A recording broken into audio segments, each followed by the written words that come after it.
Good evening बच्चों। तो बेटा कल हम लोगों ने बोहर्स एटॉमिक मॉडल स्टार्ट किया था, है ना। बोहर एटॉमिक मॉडल अपन स्टार्ट कर चुके थे। कल मैंने इससे रिलेटेड कुछ पोस्टुलेट्स डिस्कस किए थे आप लोगों से, है ना, है ना बच्चों। ठीक है, अब देखो बेटा, आपकी बैकअप क्लास हम लगाते हैं तो कोई बच्चा कहता है मेरी क्लास डिस्टर्ब हो रही है, मेरी यहाँ डिस्टर्ब हो रही है, और कई तो वो बच्चे टांग अड़ा देते हैं जिनकी कोई उनको बैकअप क्लास लेनी भी नहीं है। तो मैं आपको बताता हूँ टाइमिंग कैसे क्या रहेगा, है ना। अब चाहे सुबह लगाओ तो भी दिक्कत, दोपहर में लगाओ तो भी दिक्कत। अब सब बच्चों को दिक्कत ही दिक्कत है, पता नहीं क्या है आप लोगों की। अब जो मैं आपको टाइम दूंगा उस पर अगर आप ज्वाइन कर सकते हो तो कर लेना, नहीं तो भैया छोड़ देना, ठीक है ना। चलो देखो बच्चों, नेक्स्ट पॉइंट अपन डिस्कस करते हैं। हम बोर एटॉमिक मॉडल पढ़ रहे थे।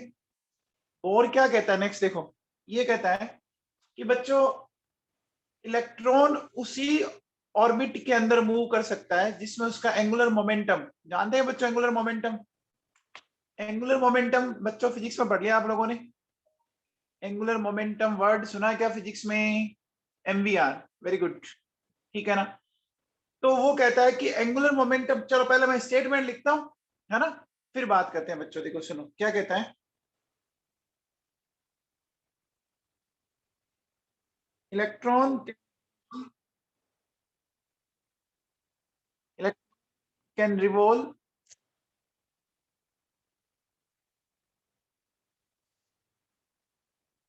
In those circular orbit in which its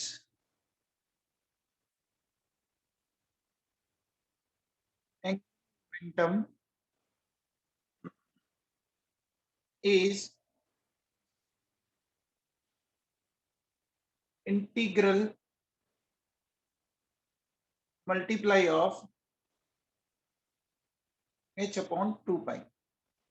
ये बच्चों इसका स्टेटमेंट था। अब ये आया कैसे, ये अपन आगे प्रूव करेंगे बच्चों। एक कॉन्सेप्ट आएगा डी ब्रोगली कॉन्सेप्ट। अभी एक बार आपको ये पॉइंट याद करना है, ये आता कैसे है वो मैं आपको लेटर ऑन एक्सप्लेन करूंगा बच्चों कि ये आया कैसे, इसको समझेंगे अपन, समझेंगे लेटर ऑन। देखो बच्चों, एंगुलर मोमेंटम जो होता है वो आपने फिजिक्स में पढ़ा होगा बच्चों, एमवीआर होता है। मोमेंटम को अगर अपन रेडियस से मल्टीप्लाई कर दे तो एंगुलर मोमेंटम हो गया। मैंने यहां लिखा बच्चों, देखो NH अपॉन 2 पाई, ये लिखा मैंने, ठीक है ना। मैंने ये लिखा MVR equals to NH upon 2 pi, ठीक है बेटा। अब देखो बच्चों सुनो, यहां ये मैं बोलूं, देखो एन क्या हो सकती है, 1 2 3 4 एंड सो ऑन हो सकती है बच्चों। तो ऑर्बिट कौन सा है बताओ बच्चों? ये के है, ये एल है, ये एम है, ये एन है। अब इनमें हमें क्या करना है, एंगुलर मोमेंटम निकालना है बच्चों। तो बच्चों जब एन की वैल्यू 1 है, ठीक है ना, तो क्या हो जाएगा 1 इंटू अपॉन 2 पाई। जब एन की वैल्यू 2 है तो क्या हो जाएगा 2h अपॉन 2 पाई। जब एन की वैल्यू 3 है तो ये हो जाएगा 3h अपॉन 2 पाई। 4 है तो क्या हो जाएगा 4h अपॉन 2 पाई। क्या ये बात समझ में आई आप लोगों को?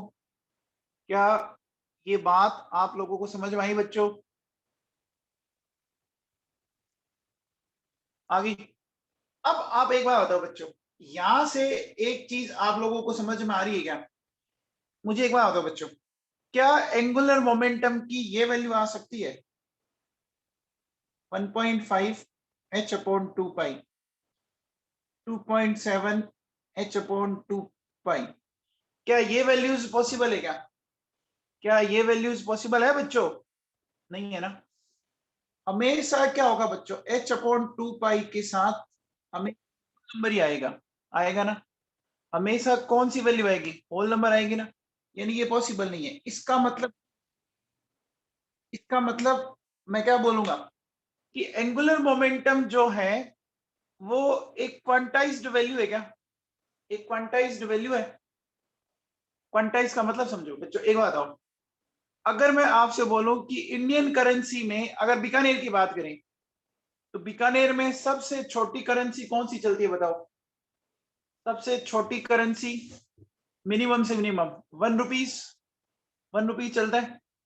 अब बोलो बच्चों 10 रुपीज जो है वो 1 का 10 टाइम, 20 रुपीज जो है वो 20 टाइम है, 30 रुपीज है वो 30 टाइम है, 100 इंटू 1 100 टाइम है। क्या आप मेरी बात समझ पा रहे हैं? आप मेरी बात समझ पा रहे हैं बच्चों? तो अब देखो बच्चों, यहां आप ध्यान दीजिए, 1 इंटू h/2 पाई है ना, 2 इंटू h/2 पाई, 3 इंटू h/2 पाई, 4 इंटू h/2 पाई, ऐसे कुछ आ रहा है क्या? h/2 पाई को अपन मल्टीप्लाई कर रहे हैं, मतलब सबसे मिनिमम वैल्यू यही हुई ना, h/2 पाई सबसे मिनिमम वैल्यू है। बोलो बच्चों, h/2 पाई सबसे मिनिमम वैल्यू है और उसी का इंटीग्रल आ रहा है क्या बच्चों? बच्चों समझ में आया? बच्चों समझ में आया आप लोगों को? तो मैं क्या बोल सकता, मैं बोल सकता हूं कि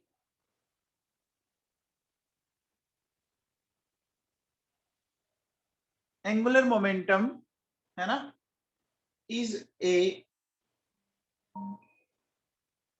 क्वांटाइज्ड वैल्यू। क्वांटाइज का मतलब समझ गए, एक डेफिनेट वैल्यू है और उसी फॉर्म में वो आ सकता है। ठीक है ना? यहां तक बच्चों समझ में आया? यहां तक समझ में आया? अब देखो बच्चों सुनो, अब अपन आगे चलते हैं बच्चों, देखो सुनो, अब मैं जो चीज ले रहा हूं वो क्या है, मैं ले रहा हूं बच्चों एप्लीकेशन ऑफ बोहर्स मॉडल। ठीक है ना? बोहर मॉडल की एप्लीकेशन में हमें 2 पॉइंट ध्यान रखने, देखो बच्चों सुनो, एक तो हमारे लिए ये फॉर्मूला बड़ा काम का है, mvr=nh/2 पाई, और एक मैंने कल आपको ये वाला फॉर्मूला बताया था क्या, mv²r kz² ये 2 फॉर्मूले बताए थे। बोलो बच्चों, mv²r/kz²r², ये दोनों फॉर्मूले मैंने आप लोगों को बताए थे बच्चों, बताए थे क्या बेटा? बताए थे। अब देखो बेटा सुन लो इसमें क्या क्या है।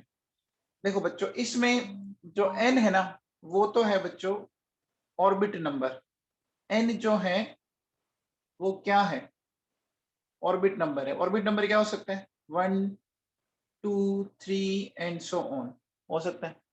अच्छा, एक आ रहा है जेड, जेड जानते हो क्या बच्चों? जेड क्या होता है? Atomic number, Z atomic number होता है बच्चों। जेड क्या हो सकता है बताओ? जैसे हाइड्रोजन का 1, He+ का 2, Li+ का 3, बोलो बच्चों, Pe+3 का 4, hydrogen, helium, lithium, beryllium, boron, carbon, nitrogen, ये जानते हो बच्चों? जानते हो? ठीक है। अब देखो बच्चों, फिर V क्या है? V है देखो बच्चों वेलोसिटी ऑफ इलेक्ट्रॉन। अच्छा, R क्या है? Radius of orbit. ठीक है ना? और H क्या है? 6.62 इंटू 10⁻⁻34 जूल इंटू सेकेंड। याद है क्या बच्चों? H को हमने क्या नाम दिया था? Planck's constant. H को हमने नाम दिया था बच्चों प्लैंक्स कांस्टेंट, दिया था बच्चों। अच्छा, K भी एक कांस्टेंट है, इसकी वैल्यू ये होती है बच्चों, है ना, newton into metre square coulomb square, ये है। ये बच्चों इसमें जो जो भी चीजें काम आई वो मैंने सारा लिख दिया इसमें। ठीक है? यहां तक किसी को पहले कोई दिक्कत है? यहां तक पहले किसी को कोई दिक्कत है?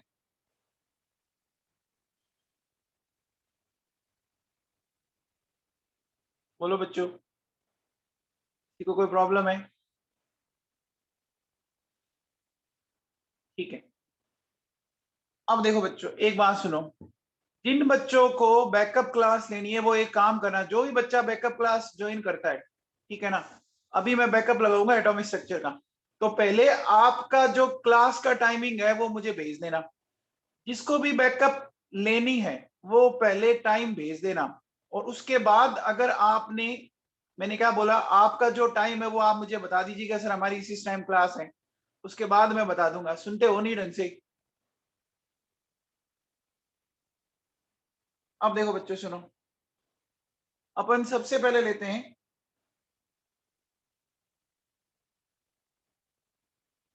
कैलकुलेशन ऑफ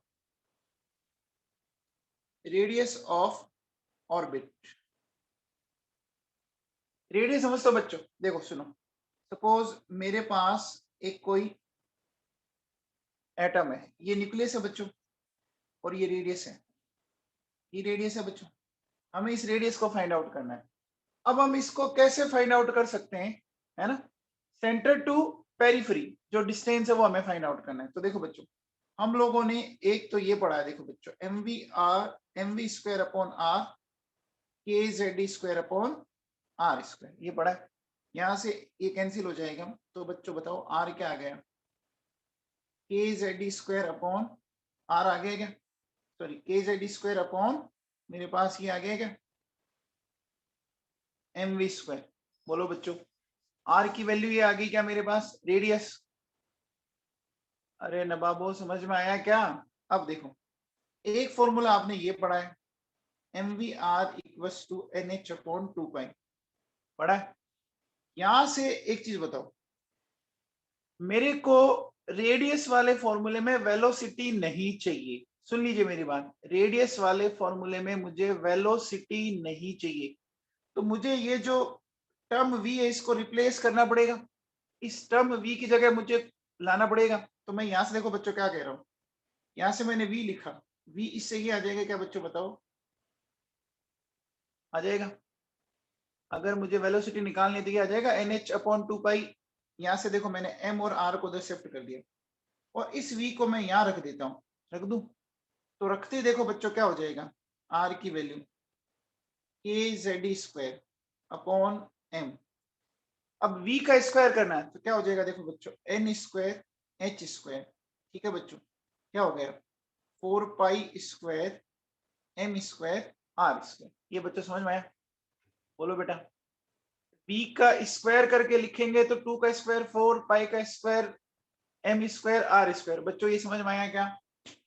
अरे बेटा सिंपल मैथमेटिक्स है, समझ में आया क्या आप लोगों को? अब देखिए बच्चों, यहां से अगर मैं इसको सोल्व करूं, सोल्व करने पर बच्चों मेरे पास ही आएगा एन स्क्वायर एच स्क्वायर, है ना? 4 पाई स्क्वायर ये आ जाएगा मेरे पास, ठीक है ना? एम के जेड ई स्क्वायर, ये मेरे पास वैल्यूज आ जाएगी।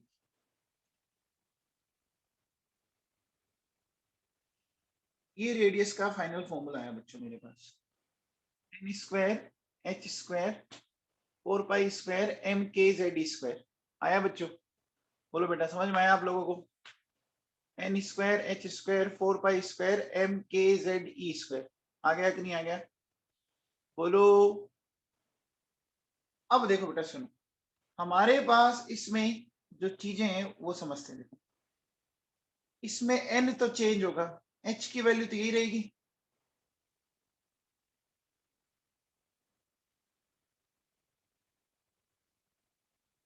फिर देखिए 4 × पाई 3.14 का स्क्वायर। इलेक्ट्रॉन का मास ये होता है, एक की वैल्यू मैंने आप लोगों को बताई थी, है ना?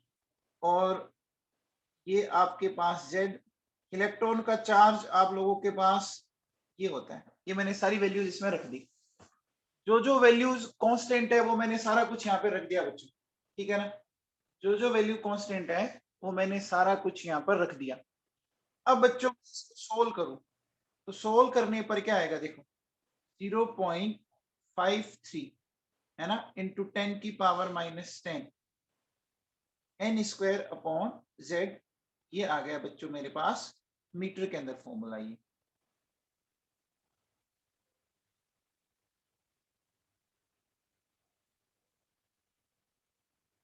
ये आ गया बच्चों, ठीक है, ये मीटर में फॉर्मूला आ गया। अब एक बात बताओ बच्चों, आप लोग जानते हो क्या बच्चों, 1 एंगस्ट्रॉम क्या होता है? 1 एंगस्ट्रॉम में 10⁻⁻10 मीटर होते हैं क्या? 1 एंगस्ट्रॉम में 10⁻⁻10 मीटर। तो बच्चों एक बात बताओ, इस 10 की पावर -10 की जगह मैं क्या ले सकता हूँ बताओ? इस 10 की पावर -10 की जगह मैं क्या लिख सकता हूँ? क्या लिख सकता हूँ बोलो बच्चों? एंगस्ट्रॉम लिख सकता हूँ। तो रेडियस का फॉर्मूला क्या बन जाएगा? 0.53 है ना, into n square upon z इन एंगस्ट्रॉम। क्या बच्चों इतना कुछ समझ में आया आप लोगों को?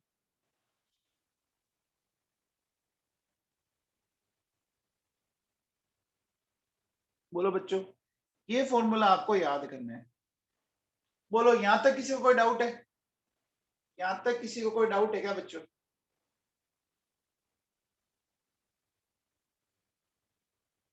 यहां तक किसी को कोई डाउट है? वासुदेव सारस्वत डाउट है क्या कोई?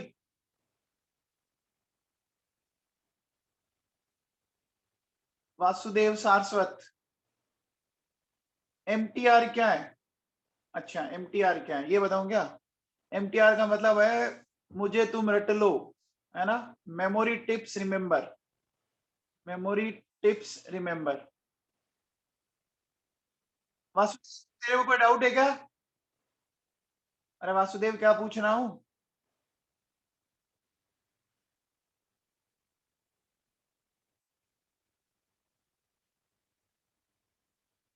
चलिए बच्चों, तो फाइनली ये फॉर्मूला आपको याद हो गया। याद करो बच्चों ये फॉर्मूला फटाफट, ये फॉर्मूला हाथों हाथ याद करो। 0.53 n स्क्वायर z इन एंगस्ट्रॉम। अब देखो बच्चों, मैं आपसे एक सिंपल सा क्वेश्चन पूछता हूं कि calculate radius of first, second and third orbit of hydrogen atom. ये हमें फाइंड आउट करनी है बच्चों, radius of first, second and third orbit of hydrogen atom. बच्चों कैसे करेंगे? देखो बहुत ही सिंपल है। सबसे पहले फर्स्ट ऑर्बिट की फाइंड आउट करनी है, तो 0.53।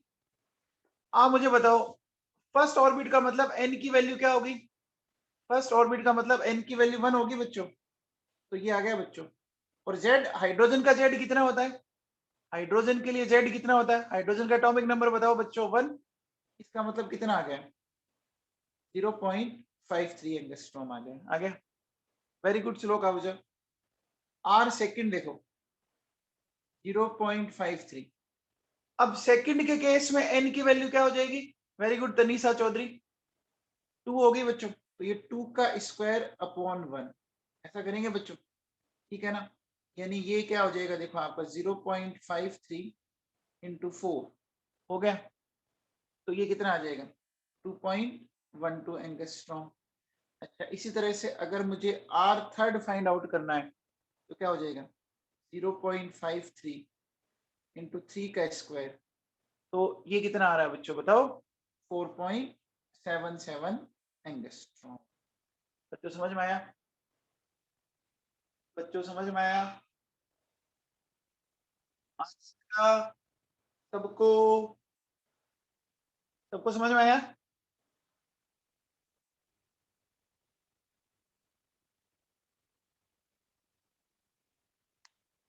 आ गया बच्चों? ठीक है, चलिए अगला देखो, आपको क्या कहते हैं? Calculate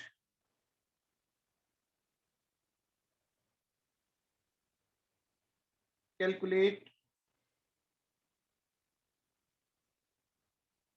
ratio of radius of first and second orbit of hydrogen. बताओ बच्चों, calculate ratio of radius of first and second orbit of hydrogen. बहुत ही सिंपल है बच्चों, निहायत ही सिंपल क्वेश्चन है। तो आपको बच्चों radius of first and radius of second का रेशियो फाइंड आउट करना है ना। तो आप कर पा रहे हैं बच्चों? बहुत ही सिंपल है, वेरी गुड लक सेवादा। देखो बेटा 0.529 ये, और z की वैल्यू क्या होगी? 1 होगी बच्चों। इस तरह से देखो बच्चों सुनो, 0.529 ये क्या हो गया? 2 का स्क्वायर, तो ये तो कैंसिल हो जाएगा, बचा क्या बच्चों? 1/4 आ गया। यानी 0.25 आ गया बच्चों। क्लियर है क्या? है ना बच्चों? अब देखो बेटा सुनो, अगर मैं आपसे एक सिंपल सा, मुझे एक बात बताओ बच्चों, अगर मैं आपसे पूछूं कि radius of first orbit of sun is equal to, क्या कहता है question, radius of first orbit of hydrogen is equal to, यानी हाइड्रोजन के जो फर्स्ट ऑर्बिट की जो रेडियस है ना, वो किसके इक्वल है? देखो बच्चों क्या कहते हैं, ये कहता है कि फर्स्ट ऑर्बिट ऑफ He, ये कहता है second orbit of He plus, ये कहता है कि third orbit of Li plus 2, ये कहता है बच्चों second orbit of Pe plus 3। ये क्वेश्चन है बच्चों, बताओ, ये नीट में आया हुआ क्वेश्चन है बच्चों, तो कैसे करेंगे? Very good Rahul Flodiya, well done बेटा, वेरी गुड लक्षित लूथरा, बहुत ही बढ़िया बच्चों। देखो बच्चों, रेडियस ऑफ फर्स्ट ऑर्बिट जो है वो किसके, हाइड्रोजन की किसके इक्वल है? तो कैसे करेंगे बच्चों? देखो बेटा सुनो, सबसे पहले आप एक काम कीजिए, चलो मैं पूरे चारों ऑप्शन आपको बताता हूं कैसे करेंगे, सुनिए। फर्स्ट ऑर्बिट ऑफ हाइड्रोजन की रेडियस क्या हुई? Radius of hydrogen in first orbit 0.53 n square, यानी 1 का स्क्वायर अपॉन z, यानी ये कितनी आ गई? 0. एंगस्ट्रॉम आ गई? आ गई बच्चों? आ गई क्या?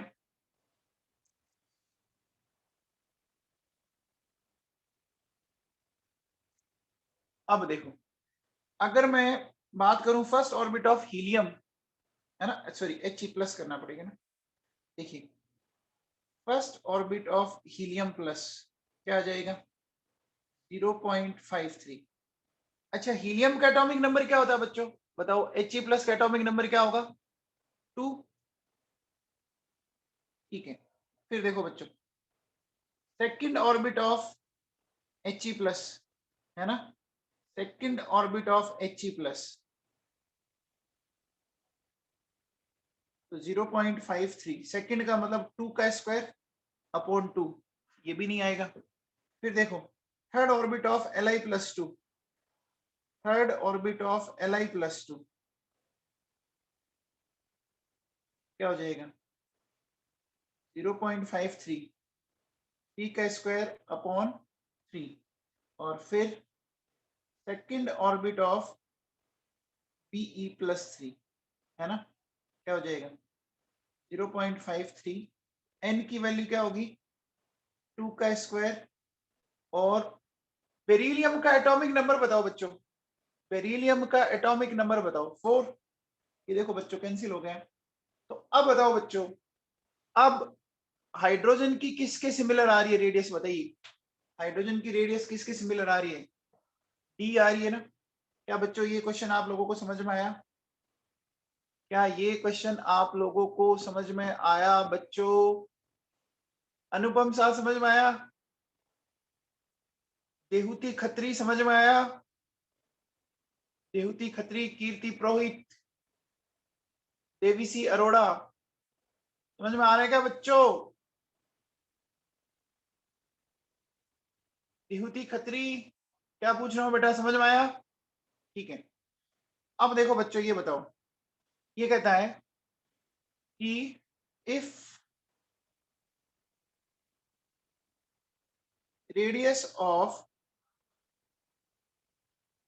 First orbit of hydrogen is x angstrom, then radius of third orbit of hydrogen will be. बताओ बच्चों। Very good Lak Sevada, Rahul Flodiya, well done बेटा, बहुत ही बढ़िया। Kartikeya Beniwal good, very good. Shlok Ahuja, आरती शर्मा, बहुत बढ़िया बच्चों। देखो क्या आएगा बच्चों, जिज्ञासा बेटा ढंग से सोल्व कर, एक्स की टर्म में लाना बेटा। देखिए क्या करेंगे, हमें रेडियस ऑफ थर्ड ऑर्बिट चाहिए, रेडियस ऑफ फर्स्ट ऑर्बिट पता है, तो 0.529 n स्क्वायर है ना, यानी 3 का स्क्वायर, हाइड्रोजन के लिए एटॉमिक नंबर 1, फिर 0.529। अब बोलो बच्चों, हमें किसके लिए, फर्स्ट के लिए दे रखा है ये, तो यहां से देखो बच्चों ये तो कैंसिल हो गए, तो r third upon r first का जो रेशियो आया वो आया 9। यहां से देखो बच्चों r थर्ड क्या हो जाएगा, r फर्स्ट कितना गिवन है आपको, x गिवन है, तो क्या आ गया, यानी r थर्ड आ जाएगी 9x। बच्चों समझ में आया, बोलो बेटा r थर्ड जो आई वो क्या आ गई, 9x एंगस्ट्रॉम आई क्या, कुछ समझ में आया बच्चों, कुछ समझ में आया, बोलो बच्चों। अरे बच्चों समझ में आ रहा है क्या तुम्हें, फिर देखो ये बताओ बच्चों, अगर मैं आपसे पूछूं कि if radius of second orbit of hydrogen is y angstrom, then calculate radius of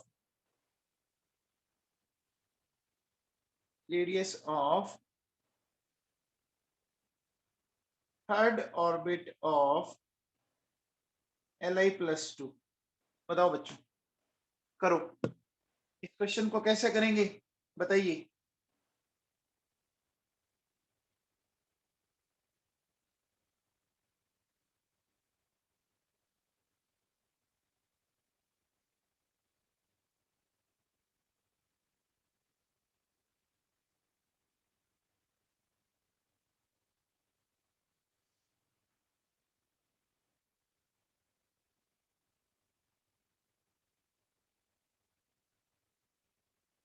हाँ भैया, अब देखो बेटा कैसे करेंगे, 3y/4।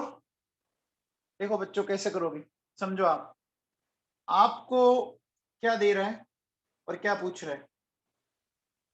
देखो आपको पूछ रहा है कि सेकेंड ऑर्बिट ऑफ हाइड्रोजन की वाई है, third orbit of Li+2 find out करनी है, यानी थर्ड ऑर्बिट ऑफ Li+2 की फाइंड आउट करनी है, और सेकेंड ऑर्बिट ऑफ हाइड्रोजन की गिवन है। जब भी एक की देख के दूसरे की पूछे ना बच्चों, एक ही कंसेप्ट काम में लिया करो, रेशियो ले लिया करो, समझ में आ गया। जब भी आपको एक की रेडियस देके दूसरे की पूछे, हमेशा रेशियो ले लो, रेशियो में जिसका पूछ रहा है उसको ऊपर रखो, ठीक है, और जिसका आपको क्या करना है फाइंड आउट, जिसका दे रखा उसको नीचे रखो, तो मैंने यही किया। अब देखो बच्चों क्या हो जाएगा, 0.529, मतलब हीलियम, अपने को Li+2 के थर्ड ऑर्बिट के लिए फाइंड आउट करना है, तो क्या हो जाएगा 3 का स्क्वायर अपॉन 3, सही है बच्चों, 3 का स्क्वायर अपॉन 3 करेंगे, फिर 0.529 है ना। ये बच्चों मैं बार बार 0.529 लिख रहा हूँ, 0.529 को 0.53 को ज्यादा डिफरेंस नहीं है, ध्यान रख लेना, 0.529 या 0.53 एक ही बात है ना, बार बार मैं ये लिख रहा हूं तो कोई दिक्कत वाली बात नहीं है, ठीक है। फिर सेकंड ऑर्बिट ऑफ हाइड्रोजन दे रहा है, बोलो बच्चों, तो अब यहां से आप इसको सोल्व कर लीजिए, ये कैंसिल आउट, क्या बचा 3/4 बचा, तो यहां से देखो बच्चों क्या आ जाएगा, are third orbit of Li+2 क्या आ जाएगा 3/4y। खुशी वर्मा समझ में आया बेटा तेरे को, खुशी वर्मा समझ में आया क्या, तो खुशी वर्मा आप अभी पूछ रहे थे कि 0.529, बेटा रेशियो लेंगे तो वो तो कैंसिल हो जाएंगे ना, वो तो कैंसिल हो जाएगा, ठीक है ना, रेशियो में तो वो कैंसिल हो जाएगा, समझ पा रहे हो मेरी बात आप। अब देखो बच्चों, ये बताओ मुझे, ये बताइए, calculate distance between second and first orbit of hydrogen and He+। बताओ, हाइड्रोजन और He+ में फर्स्ट एंड सेकंड ऑर्बिट के बीच की डिस्टेंस फाइंड आउट करनी है। बताओ बच्चों, कीजिए।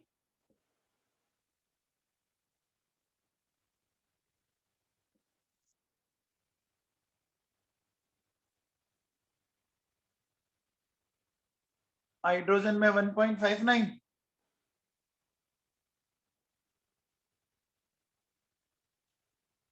देखो बच्चों, हमें, देखो बच्चों, डिस्टेंस का मतलब समझ रहे हो आप? देखो बेटा, सपोज जैसे मेरे पास ये इस तरह से है,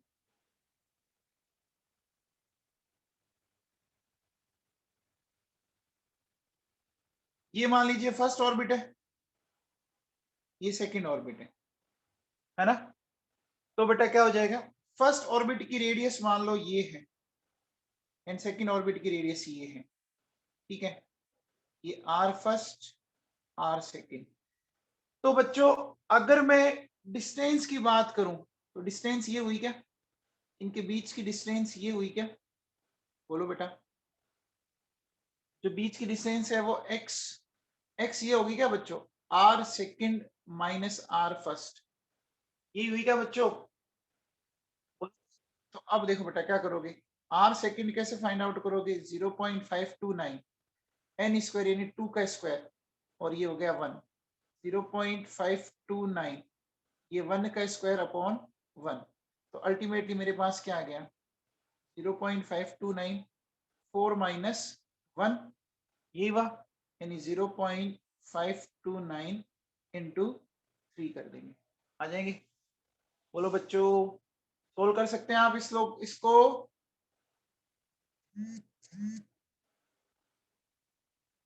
बेटा मैंने हाइड्रोजन और हीलियम दोनों के लिए बोला है, अभी मैंने हाइड्रोजन के लिए फाइंड आउट किया है। अच्छा, सेकंड एंड फर्स्ट ऑर्बिट अभी मैंने हाइड्रोजन के लिए फाइंड आउट किया अनुपम शाह। देखो आप, अब देखो, और He+ के लिए क्या आ जाएगा, x r second minus r first, क्या हो जाएगा 0.529। अब मुझे बताओ बच्चों, He+ के लिए बात करना है, सेकंड ऑर्बिट यानी 2 का स्क्वायर। He का एटॉमिक नंबर बताओ बच्चों, हीलियम का एटॉमिक नंबर बताओ, 2 माइनस 0.529, 2 का स्क्वायर, सॉरी 1 का स्क्वायर अपॉन 2, ये करेंगे क्या? बोलो बच्चों, यही करेंगे क्या? अब यहां से देखो बच्चों क्या आ जाएगा, 0.529 तो कॉमन आ गया, बचा क्या, 2 माइनस 0.5, ये बचा क्या? बोलो बच्चों, 0.529 कॉमन आ गया, यही बचा क्या? यहां से देखो बच्चों क्या आ जाएगा, 0.529, ये हो गया 1.5 एंगस्ट्रॉम। क्या बच्चों सही किया मैंने? बोलो बच्चों, सही किया है क्या? अरे सही किया है क्या नवाबों? ठीक है, चलो अब बेटा अपन नेक्स्ट बात करते हैं। देखिए, आप मुझे बताओ, आपको बताना बच्चों, area of second orbit of hydrogen divided by area of first orbit of hydrogen, ये हमें फाइंड आउट करना है बच्चों, ठीक है ना? ये हमें फाइंड आउट करना है, ठीक है? तो हम कैसे फाइंड आउट करेंगे, ये आपको बताना है बच्चों। Area of second orbit of hydrogen, है ना, ये आप लोगों को फाइंड आउट करना है। तो बता दो बच्चों, हो गया आप लोगों से? बहुत सिंपल सा क्वेश्चन है,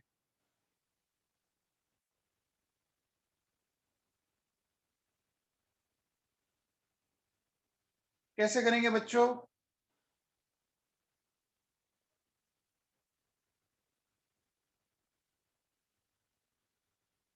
बच्चों बताओ, सर्कल का एरिया क्या होता है? सर्कल का एरिया क्या होता है? बोलो बच्चों, आपको ये तो पता होगा।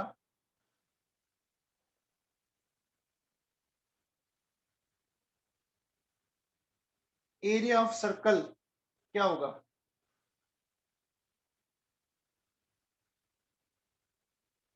पाई आर स्क्वायर होगा। तो यहां से देखो बच्चों क्या करेंगे, हम कह सकते हैं कि जो एरिया है वो आर स्क्वायर के डायरेक्टली प्रोपोर्शनल है। एरिया जो है वो आर स्क्वायर के डायरेक्टली प्रोपोर्शनल है। तो अब हमें area of second orbit and area of first orbit, तो मैं क्या करूंगा, r of second orbit and r of first orbit का स्क्वायर कर दें। ये करेंगे क्या? बोलो बच्चों, ये करेंगे। अब देखिए बेटा, कैसे सोल्व करेंगे अपन इसको। हम इसको लिखेंगे एरिया ऑफ फर्स्ट, ठीक है। कैसे करेंगे बच्चों? आर सेकंड हो जाएगा 0.52 एन स्क्वायर, तो ये हो गया बच्चों 2 का स्क्वायर, ठीक है। और उसका भी स्क्वायर करना है, फिर 0.529 1 का स्क्वायर ये। तो बोलो बच्चों, तो अब बताओ बच्चों ये क्या हो जाएगा? ये तो कैंसिल हो गया बेटा। यहां से एक चीज आप सोल्व कर लीजिए, 2 स्क्वायर और उसका भी फिर स्क्वायर, यानी ये कितना हो गया, 16/1 आ गया क्या? 16/1 आ गया बच्चों। क्या सही है क्या बच्चों ये? अरे बच्चों ये सही है क्या? देखो बेटा, जो चीज कांस्टेंट है ना उसको बार बार मत लिखो। आप आपको पता होगी कांस्टेंट जो वैल्यू है वो कैंसिल हो जाएगी। कांस्टेंट वैल्यू जो है ना वो कैंसिल हो जाएगी, ठीक है ना। तो चलो बच्चों ये बताओ, ये बताइए आप कि area of third orbit of Li+2, फिर area of second orbit of He+, इसका रेशियो बताओ बच्चों, बताओ बेटा।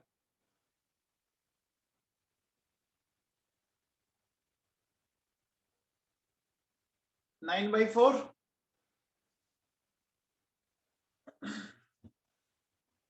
देखो बच्चों, आप लोगों को एक बात समझ में आई होगी कि हम क्या कह रहे हैं।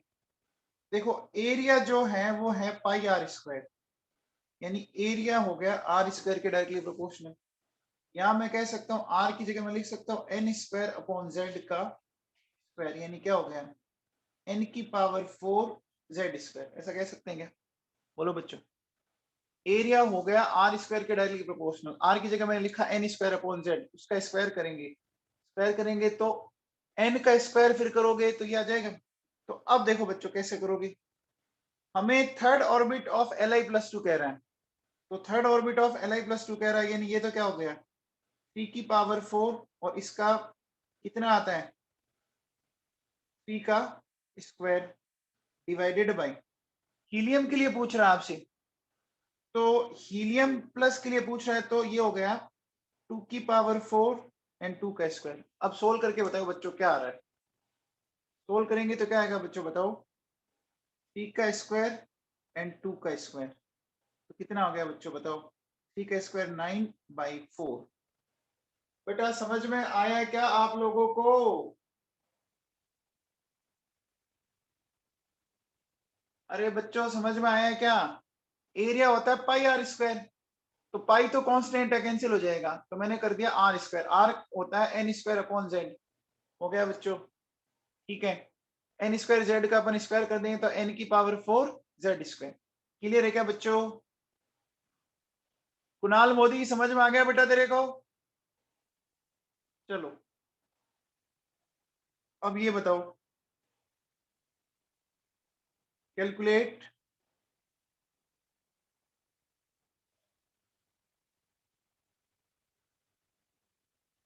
Calculate circumference of first and second orbit of hydrogen atom. बताओ बच्चों, calculate circumference of first and second orbit of hydrogen atom.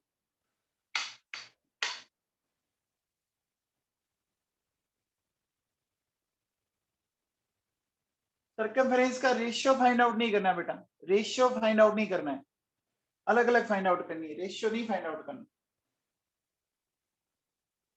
Circumference जानते हैं बच्चों? वेरी गुड खुशी वर्मा। सर्कमफेरेंस क्या होती है? 2 पाई आर, है ना? देखो बेटा क्या,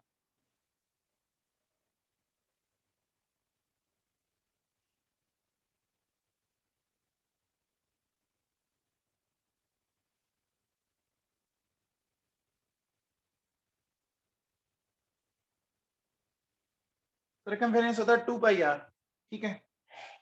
2 इंटू पाई, आर की वैल्यू क्या होती है? 0.529 एन स्क्वायर अपॉन जेड, ठीक है? इसको अगर अपन सोल्व कर लेंगे तो सोल्व करने पर बच्चों ये आता है 3.33 n square upon z in angstrom. बच्चों सर्कमफेरेंस तो जानते होंगे ना? सर्कमफेरेंस यहां से देखो बच्चों, अब देखो अगर मैं आपसे पूछूं फर्स्ट ऑर्बिट ऑफ हाइड्रोजन तो क्या हो जाएगा? 3.33, एन की वैल्यू फर्स्ट ऑर्बिट के लिए 1 का स्क्वायर अपॉन ये आ गया, ये आ जाएगी बच्चों। इसकी तो कितनी आ गई? 3.33 एंगस्ट्रॉम। फिर अगर मैं आपसे पूछूं सेकंड ऑर्बिट ऑफ हाइड्रोजन क्या आ जाएगा? 3.33। अब बोलो 2 का स्क्वायर अपॉन 1, तो 3.33 इंटू 4। बच्चों क्या आप लोगों को इतना कुछ समझ में आया? बच्चों रेडियस का कॉन्सेप्ट में किसी को कोई डाउट है? रेडियस के कॉन्सेप्ट में किसी को कोई डाउट है? अपना हैंड रेज करो, मैं उसको अनम्यूट करता हूं और डिस्कस करते हैं अपन।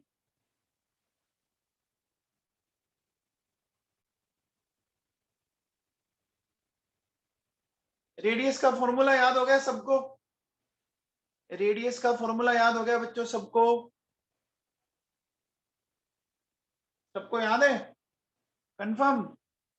ठीक है, तो देखो बच्चों रेडियस का फॉर्मूला हमारे पास जो आया है वो ये आया है 0.53 n square upon z angstrom. ये आया ना बच्चों फॉर्मूला फाइनली?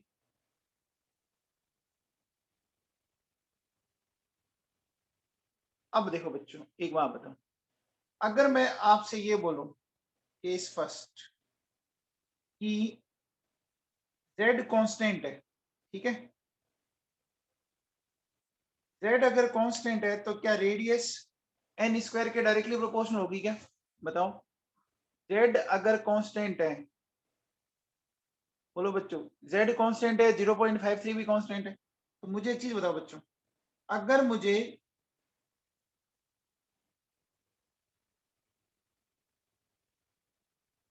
रेडियस और एन स्क्वायर के बीच में ग्राफ बनाना है ना? मुझे रेडियस और एन स्क्वायर के बीच में ग्राफ बनाना है, कैसा ग्राफ बनेगा बताओ? प्रोपोर्शनल का हो गया ना बच्चों, ऐसा ग्राफ बनेगा कि नहीं बनेगा? ऐसा बनेगा बच्चों, बोलो। अब बताओ बेटा, अगर मैं आपसे ये बोलूं केस सेकंड कि मेरे पास एन कांस्टेंट है, तो बोलो बच्चों जो रेडियस है क्या वो जेड के इनवर्सली प्रोपोर्शनल हो गया? क्या वो जेड के इनवर्सली प्रोपोर्शनल हो गया बच्चों? हो गया। तो अब बताओ बच्चों, अगर मैं आपसे ये पूछूं, ये रेडियस है और ये 1/z है, ठीक है? और एक ग्राफ मैं आपको ऐसा पूछ रहा हूं, ये रेडियस है और ये z है, तो रेडियस और 1/z का ग्राफ बताओ पहले तो। हाँ वेरी गुड राहुल, फ्लो दिया। देखो रेडियस 1/z के तो क्या है, रेडियस 1/z के तो डायरेक्टली प्रोपोर्शनल है ना? रेडियस 1/z के तो डायरेक्टली प्रोपोर्शनल, तो ऐसे ग्राफ आएगा। लेकिन रेडियस z के इनवर्सली प्रोपोर्शनल है, तो अब ये हाइपरबोला टाइप ग्राफ आएगा क्या? करेगा बच्चों, ये दोनों ग्राफ्स में देखो, एक मैंने लिखा 1/z और एक मैंने लिखा है z, दोनों में डिफरेंस समझ में आया क्या? तो बेटा 1/z एंड z अलग है, 1/z के तो डायरेक्टली प्रोपोर्शनल है और z के क्या है, इनवर्सली प्रोपोर्शनल है। समझ में आया? अच्छा अब बताओ अगर मैं आपसे ये पूछूं,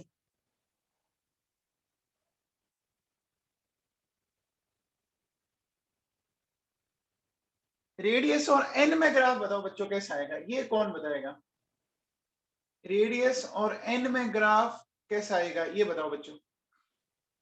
very good Rahul Flodiya, parabola type, good बेटा गुड, बहुत बढ़िया। ये पैराबोला टाइप आएगा क्या?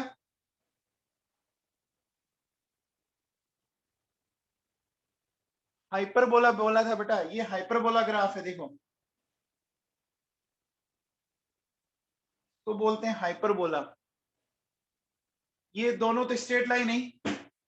अब देखो बच्चों रेडियस और एन में देखो बेटा, मेरी बात को सुनना, एक ये ग्राफ इस तरह का आएगा, ऐसा ग्राफ आएगा ऐसा। अब ये ग्राफ कैसा आया, इसको मैं थोड़ा सा समझाने की कोशिश करता हूं, आप समझने की बात ध्यान दीजिएगा। देखो बच्चों, देखिए मान लो यहाँ एन की वैल्यू 0 है, यहाँ 1 है, यहाँ 2 है, यहाँ 3 है, यहाँ 4 है। आप मुझे बताओ बच्चों, आर जो है वो इस तरह से क्या, एन स्क्वायर है बच्चों।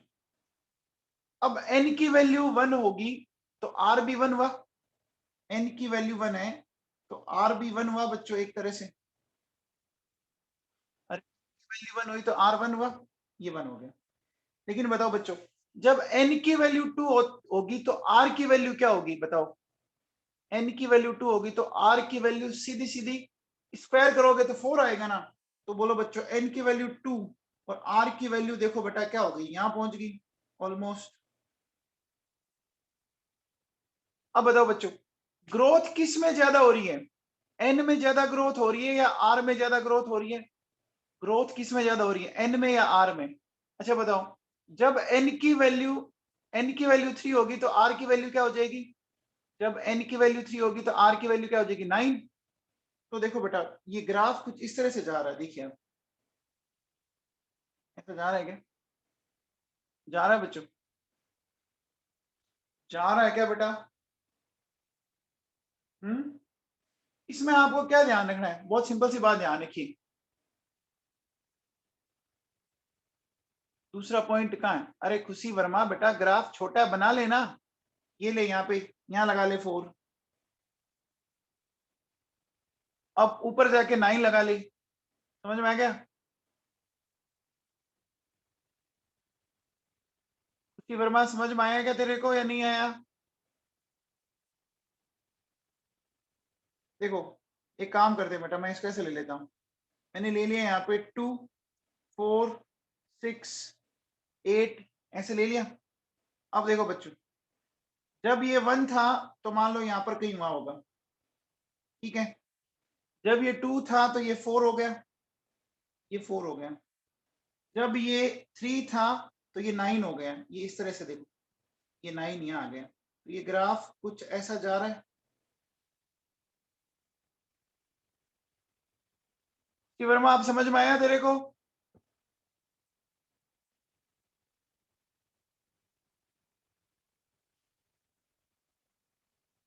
ये देख 1 पे ये इस तरह से था, 2 पे ये ऐसे था, 3 पे ये 9 हो गया कि नहीं हो गया? उसी वर्मा समझ में आया या अभी भी नहीं आया?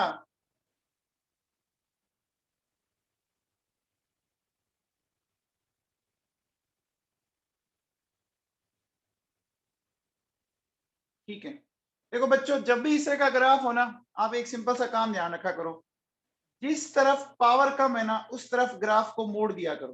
क्या बोला मैंने? जिस तरफ पावर कम होती है ना उस तरफ ग्राफ का मुंह मोड़ दिया करो आप, बस इतना सा ध्यान रखना आपको, ठीक है ना? तो बच्चों ये ग्राफ क्लियर है? ये ग्राफ क्लियर है आप लोगों को? अभी भी कोई डाउट है तो बोल जाओ।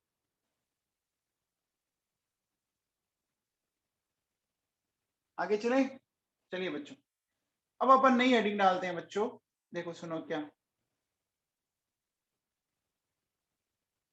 Velocity of electron in an orbit, है ना? वेलोसिटी या स्पीड बोल दो। अब देखो बच्चों सुनो, हमारे पास एक इक्वेशन क्या आई थी, याद है क्या आप लोगों को? mvr equals to nh upon 2 pi. यहां से मुझे वेलोसिटी निकालनी है, तो nh अपॉन 2 पाई mr, ये आ गया। अब बताओ बच्चों, इस फॉर्मूले में हमें क्या रखना चाहिए कि रेडियस, रेडियस है ना यहाँ पर, तो यहाँ रेडियस की अगर मैं वैल्यू रख दूं तो मेरा काम बन जाएगा क्या? रेडियस की अगर मैं वैल्यू रख दूं तो देखो बच्चों, n h upon 2 pi m. Radius का फॉर्मूला याद है, अभी अपने लिखा था n square H square 4 pi square M के जेड ई स्क्वायर। ये लिखा था क्या फॉर्मूला? ये फॉर्मूला लिखा था बच्चों। अरे रेडियस का फॉर्मूला अभी थोड़ी देर पहले निकाला था ना, निकाला था बच्चों।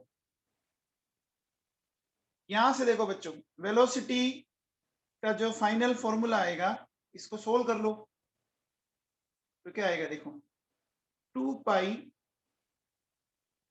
के Z square upon n h, ये आ जाएगा मेरे पास।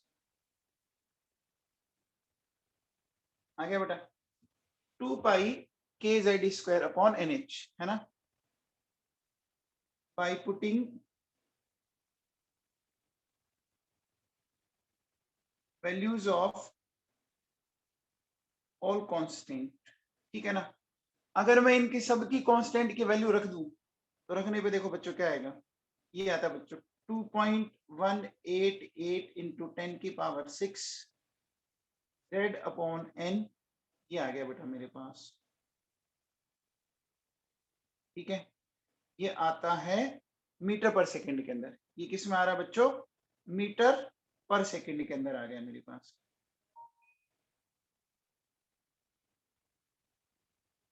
ठीक है ना? तो अब बताओ बच्चों, यहां से अगर मैं ऐसा बोलूं, केस फर्स्ट कि एन कांस्टेंट है, ठीक है, तो क्या v directly proportional to z हो गया क्या? अगर n कांस्टेंट है तो v z के डायरेक्टली प्रोपोर्शनल हो गया क्या? तो बोलो बच्चों ग्राफ कैसा आएगा?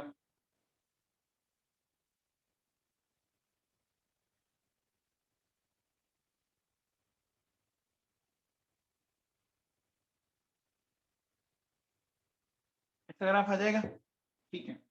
अब बताओ, अगर मैं बोलूं कि z कांस्टेंट है तो v क्या हो गया? n के इनवर्स प्रोपोर्शनल हो गया बच्चों। तो अब बताओ, अगर मैं बोलूं कि v और 1/n के बीच में ग्राफ बनाना है, खुशी वर्मा बताओ v और 1/n के बीच में ग्राफ कैसा आएगा? खुशी वर्मा बताओ बेटा। वेरी गुड हर्षित, लेवांस भार्गव। बेटा 1/n बोला है। खुशी वर्मा वापस देखो, मैंने 1/n बोला है ना कि n बोला है। v 1/n के तो डायरेक्टली प्रोपोर्शनल है ना। खुशी वर्मा 1/n के तो डायरेक्टली प्रोपोर्शनल है, स्ट्रेट लाइन आएगी। लेकिन अगर मैं अब यहां ऐसा लिखूं कि v और n, तो अब हाइपरबोला ग्राफ आएगा। खुशी वर्मा समझ में आया तेरे को?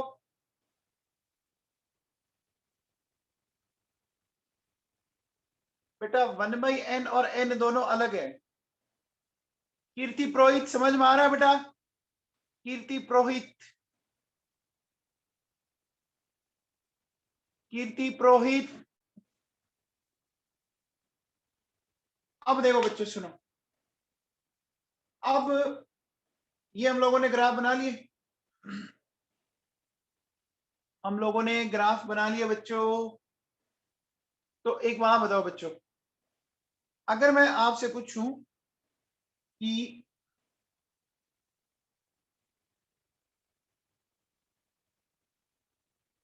बताओ वेलोसिटी और 1/z के बीच में ग्राफ कैसा बनेगा, कोई बता सकता है?